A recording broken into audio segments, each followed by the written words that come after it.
मदत होईल.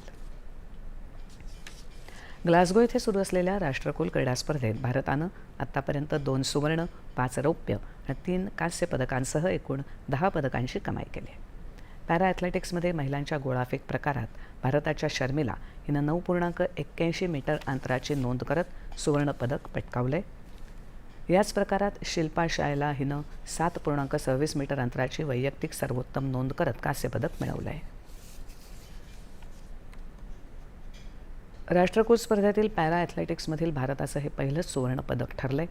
भारोत्तोलनामध्ये महिलांच्या 53 किलो वजनी गटात ज्ञानेश्वरी यादव हिनं एकूण 199 किलो वजन उचलत रौप्य पदक जिंकलं, तर पुरुषांच्या 79 किलो गटात वल्लुरी अजया बाबू यानं 330 किलो वजन उचलून रौप्य पदक मिळवलं.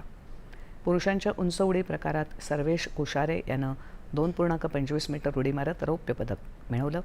दरम्यान जलतरणामध्ये पुरुषांच्या 50 मीटर बटरफ्लाय प्रकारात साजन प्रकाशला 24.94 सेकंद वेळेसह 28व्या स्थानावर समाधान मानावं लागल्यानं त्याचं आव्हान संपुष्टात आलं आहे. श्रीलंकेविरुद्ध होणाऱ्या 2